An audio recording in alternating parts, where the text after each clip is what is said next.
कुछ सालों पहले अरब सागर की गहराई में ऐसी एक साइट खोजी गई जिसे देखकर हर कोई हैरान था। दरअसल वह एक भरी पूरी नगरी थी। ऐसी नगरी जो इतनी खूबसूरत थी कि जिसे कोई एक बार देख ले तो बस देखता ही रह जाए। ऊंची ऊंची दीवारों, बड़े बड़े गेट और उन पर की गई नक्काशी, सड़कें, भव्य महल, पूरा वेल प्लेन शहर जो आज के शहरों को भी पीछे छोड़ दे। समुद्र की गहराइयों में ऐसी नगरी देखकर आर्कियोलॉजिस्ट हैरान थे।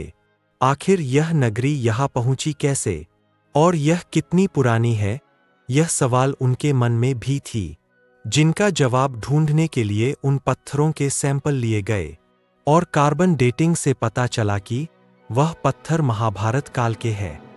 और यह वही नगरी है जिसके बारे में महाभारत में भी बताया गया है, यानी श्री कृष्ण की नगरी, द्वारिका नगरी, जिसे भगवान श्री कृष्ण ने समुद्र किनारे बसाया था। अब आप कहेंगे कि हमें कैसे पता यही द्वारिका है? इसका क्या प्रूफ है? क्योंकि द्वारिका तो गुजरात के जामनगर जिले में अरब सागर के तट पर बसा एक छोटा सा शहर है, जिसे भगवान विष्णु के 4 धामों में से एक माना जाता है, जहां हजारों कृष्ण भक्त दूर दूर से दर्शन के लिए आते हैं। अगर वह द्वारिका है तो यह क्या है? दरअसल श्रीमद् भागवत पुराण के 10वें अध्याय के अनुसार कंस का वध करने के बाद भगवान श्री कृष्ण यादव वंश के साथ मथुरा में रहने लगे। लेकिन कंस के मौत का बदला लेने के लिए उसके ससुर जरासंध ने मथुरा पर 1 या 2 बार नहीं बल्कि पूरे 17 बार अटैक किया। बार बार हो रहे इन आक्रमणों से न केवल मथुरा की प्रजा परेशान थी बल्कि श्री कृष्ण भी दुखी हो चुके थे।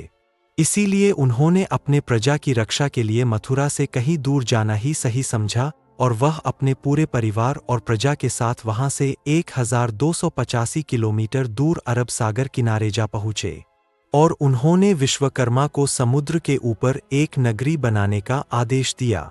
लेकिन समुद्र देव की मर्जी के बिना यह पॉसिबल नहीं था।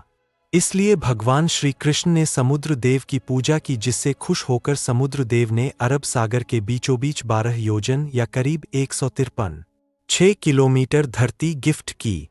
इसी भूमि पर भगवान विश्वकर्मा ने विशाल द्वारिका नगरी का निर्माण किया। यह एक ऐसी नगरी थी जो आज के वेल प्लान सिटीज को भी मात दे सकती थी। ऊंची दीवारें, बड़े दरवाजे, बगीचे, तालाब, बड़े बड़े महल, सब कुछ बेहद ही खूबसूरत तरीके से बनाया गया था। और इसी नगर के बीचों बीच था श्री कृष्ण का महल, जो बेहद आलीशान था। पूरे यादव वंश और पूरी प्रजा को यहाँ पर बसाने के बाद श्री कृष्णा वापस मथुरा गए और जरासंध से युद्ध किया।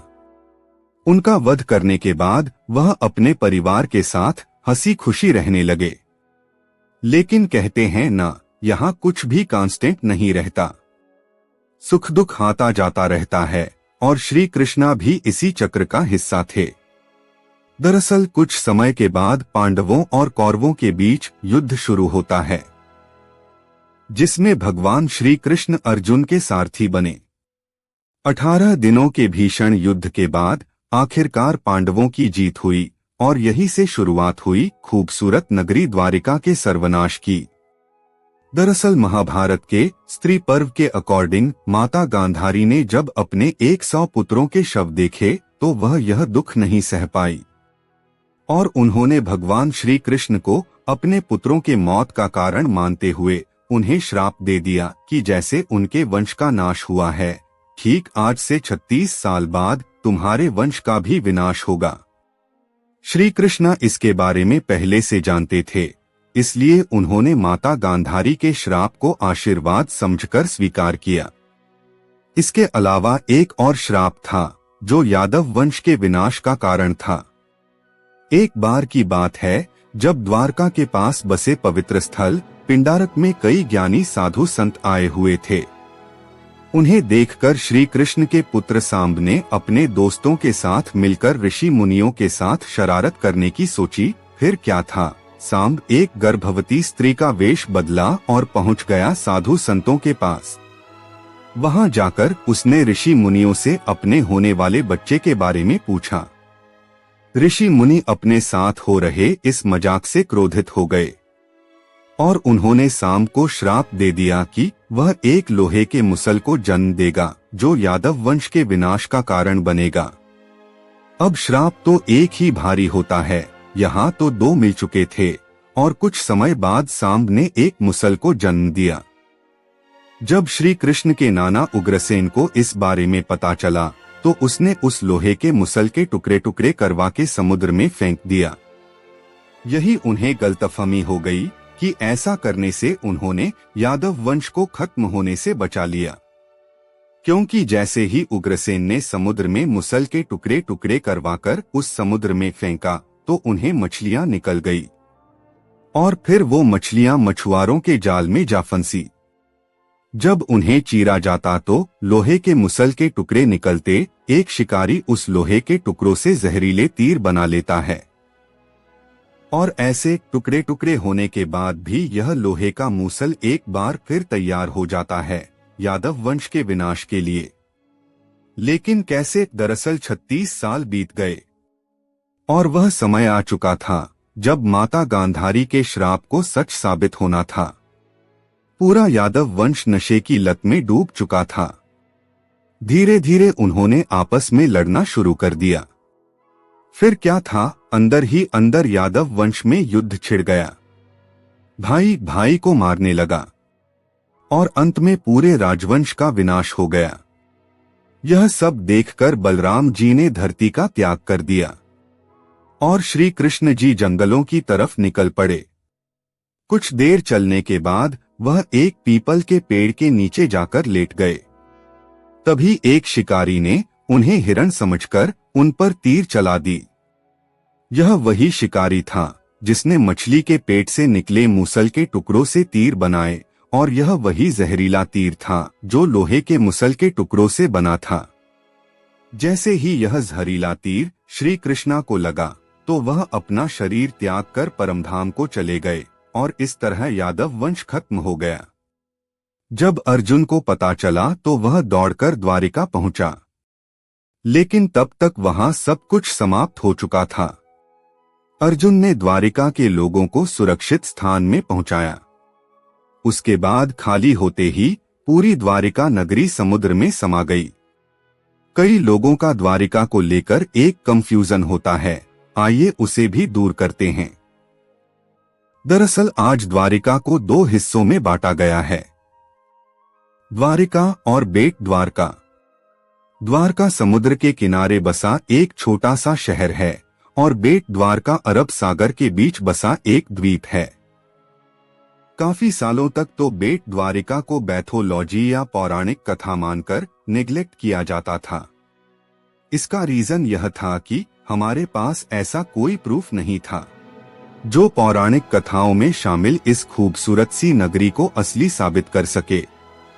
1930 में अरब सागर में खोज की गई और इस दौरान बेट द्वारका के कई अवशेष मिले। फिर 1963 में इस आइलैंड पर खुदाई की गई तो कई पुरानी मूर्तियां और आर्किटेक्ट हाथ लगे। फिर कई इंटरेस्टिंग थ्योरी सामने आई जो इस बात का सबूत थी कि श्री कृष्णा बेट द्वारका में अपने परिवार के साथ रहते थे। लेकिन यह छानबीन यहीं खत्म नहीं हुई और 1983 से 1990 के बीच underwater archaeologist doctor SR Rawat और उनकी टीम ने इस मिशन को कंप्लीट करने का बीड़ा उठाया। यह टीम काफी दिनों तक खोजबीन में जुटी रही। इसके बाद उन्हें पानी के नीचे एक खूबसूरत नगरी के अवशेष मिले। लेकिन यहाँ पर भी सवाल यही था कि क्या सच में समुद्र की गहराई में जो अवशेष मिले हैं वो श्री कृष्ण की नगरी द्वारिका के ही थे? इसका पता लगाने के लिए आर्कियोलॉजिस्ट ने उन पत्थरों के कार्बन डेटिंग की।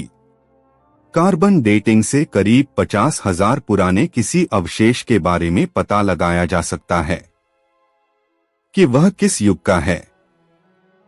डॉक्टर नरहरि आचार्य ने महाभारत में मेंशन ग्रहों की स्थिति एस्टेरॉइड्स के जरिए यह कैलकुलेट किया कि महाभारत का युद्ध 3120 BC में हुआ था। महाभारत के अनुसार उस युग में ही द्वारिका का निर्माण हुआ था। जब पत्थरों की कार्बन डेटिंग की गई तो पता चला कि यह पत्थर उसी समय के हैं। लेकिन पत्थरों का क्या है, वह तो किसी भी युग के हो सकते हैं। और इससे यह कैसे पता चला कि यह द्वारका के ही अवशेष हैं? इस बात को प्रूफ करने के लिए आर्कियोलॉजिस्ट खुद गए अरब सागर में और समुद्र में मिली इस नगरी को नापना शुरू कर दिया। अब शायद आपको यह जानकर हैरानी होगी कि इस नगरी का मेजरमेंट 12 योजन यानी कि 153.6 किलोमीटर था। भागवत पुराण के अनुसार यह उतनी ही जमीन थी जितनी समुद्र देव ने श्री कृष्ण को द्वारिका बसाने के लिए दी थी।